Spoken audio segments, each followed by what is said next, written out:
حضرت پیر باہو رحمۃ اللہ تعالی علیہ، آپ سرکار اپنی اس کتاب عین الفقر کے اندر فرماتے ہیں، پیر باہو رحمۃ اللہ تعالی علیہ نے یہاں پر حدیث پاک بیان کی ہے جس کا مفہوم ہے، آپ فرماتے ہیں کہ اللہ کے پیارے محبوب علیہ الصلوۃ والسلام نے فرمایا جھوٹا آدمی میری امت میں سے نہیں ہے۔ سرکار نے کیا فرمایا جی؟ جھوٹا آدمی میری امت میں سے۔ حضور فرماتے ہیں کہ جھوٹا بندہ میری امت میں سے نہیں ہے، کیا مطلب کہ جو میرا امتی ہے وہ سچ بولے، تو جو میرا امتی ہے اس کو یہ بات زیب نہیں دیتی وہ جھوٹ بولے۔ ہاں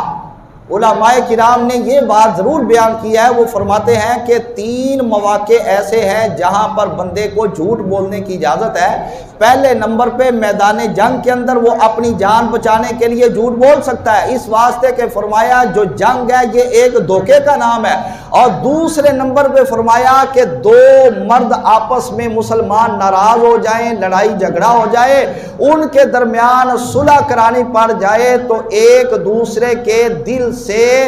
شکوک و شبہات ختم کرنے کے لیے صلح کرانے والے کو اگر جھوٹ بولنا پڑے تو اس کی اجازت ہے، تاکہ اس کا جھوٹ 2 مسلمانوں کا